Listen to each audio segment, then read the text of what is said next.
आखिरकार Xi Jinping को रिझाने चले ट्रंप को रूस ने क्या सलाह दे दी है?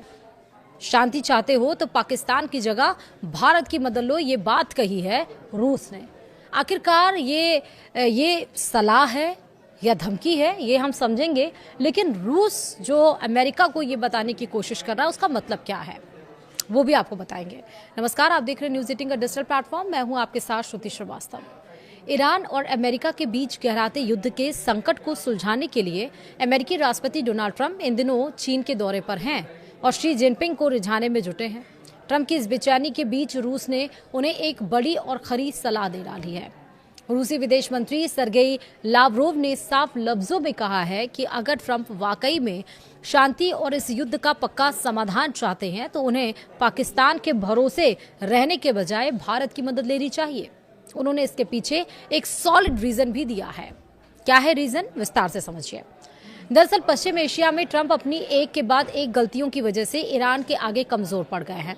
चारों तरफ से घिरने के बाद वो किसी तरह पीस डील के जरिए इस युद्ध को खत्म करना चाहते हैं, लेकिन यहां भी उन्होंने पाकिस्तान को मीडिएटर बनाकर बड़ी चूक कर दी। अपनी साख बचाने के लिए ट्रंप अब चीन की चौखट पर पहुंचे हैं, जिसके बाद रूस ने उन्हें खरी खरी सुनाते हुए सही रास्ता दिखा दिया। रूसी विदेश मंत्री सरगेई लावरोव ने ब्रिक्स के मंच से साफ कह दिया है कि अगर ट्रंप वाकई शांति चाहते हैं तो उन्हें भारत के कूटनीतिक अनुभव और मदद पर भरोसा करना चाहिए। रूस के विदेश मंत्री सरगेई लावरोव ने दिल्ली से वॉशिंगटन को एकदम दो टूक मैसेज दे दिया है। उन्होंने साफ कहा कि ईरान और अमेरिका के बीच मचे घमासान को शांत करने के लिए पाकिस्तान फिलहाल छोटी मोटी मदद तो कर रहा है, लेकिन अगर इस झगड़े का पक्का और लंबा समाधान चाहिए तो दुनिया को भारत के पास आना होगा।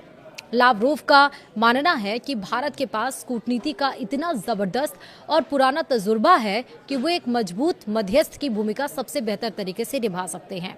सीधे शब्दों में कहें तो रूस ने अमेरिका को समझा दिया है कि शांति के लिए पाकिस्तान की नहीं बल्कि भारत की साख पर भरोसा करना ही सही फैसला होगा। वहीं रूस की ये सलाह उस वक्त आई है जब अमेरिकी राष्ट्रपति डोनाल्ड ट्रंप बीजिंग में शी जिनपिंग के साथ इस मामले पर मत्थापच्ची कर रहे हैं। बता दें कि ईरान वॉर के बीच में ट्रंप चीन दौरे पर पहुंचे। ट्रंप के दौरे के पीछे छुपी हुई रणनीति है। ट्रंप अपने ही देश में हारी हुई जंग को लेकर घिर गए हैं। अमेरिकी लोग महंगाई की मार और ट्रंप की वॉर नीतियों से तंग आ चुके हैं और अब ट्रंप अपने राइवल चीन से एक ऐसी डील चाहते हैं जो उनकी इमेज को सुधार सके। वे चीन को रिझाने की कोशिश कर रहे हैं ताकि ईरान संकट पर कोई बीच का रास्ता निकल सके। वहीं दुनिया को उनकी ये बेचैनी साफ नजर आ रही है। ट्रंप की ये हालत देखकर रूस ने काम की सलाह दे दी है। रूस का ये बयान सीधे तौर पर पाकिस्तान की काबिलियत पर सवाल खड़ा करता है।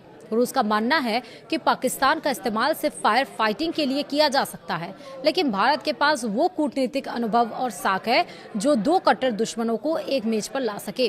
रूस ही नहीं, अमेरिका में भी पाकिस्तान की भूमिका पर सवाल उठ चुके हैं। बीते दिनों जब पाकिस्तान ने ईरानी जेट्स को नूर खां एयरबेस पर छुपाया था तब अमेरिका को बड़ा धक्का लगा था, लेकिन अब भी अमेरिका अपनी हरकतों से बाज नहीं आ रहा है। अमेरिका मीडिएटर के रूप में पाकिस्तान को ही चुन रहा है और पाकिस्तान से जब हो गई चूक तो अब वो चीन के चौखट पर जा पड़ा है, लेकिन भारत नहीं आ रहा है। आखिरकार जो डोनाल्ड ट्रंप ये कहते हैं कि भारत, पीएम मोदी मेरे बहुत अच्छे दोस्त है, भारत के साथ हम अच्छी डील करेंगे, बहुत अच्छे नेता हैं, तो उस भारत से मदद मांगने में डोनाल्ड ट्रंप आखिर क्यों पीछे हट रहे हैं? उन्हें किस बात की शर्मिंदगी महसूस हो रही है? क्या वाकई ये ट्रंप का एक दिखावा है? वाकई वो नहीं चाहते हैं कि डील, ये वॉर खत्म हो? लेकिन एक तरफ ऐसा लगता भी है कि वो चाहते हैं, क्योंकि अमेरिका में ही 44% से ज़्यादा पेट्रोल और डीजल की कीमतें पहुंच चुकी हैं। उतनी ज़्यादा, जहां पर यहाँ पर 3 रुपये बढ़े हैं वहाँ पर 44 पॉइंट समथिंग रुपीज़ पेट्रोल और डीजल की कीमतें हो चुकी हैं। यानी कि जो 70 रुपये प्रति बैरल डॉलर क्रूड ऑयल की कीमत थी वो 100 रुपये से ज़्यादा प्रति बैरल डॉलर हो चुकी है, जिसका असर विश्वव्यापी पर पड़ रहा है। फिलहाल इस वीडियो में इतना ही। नमस्कार।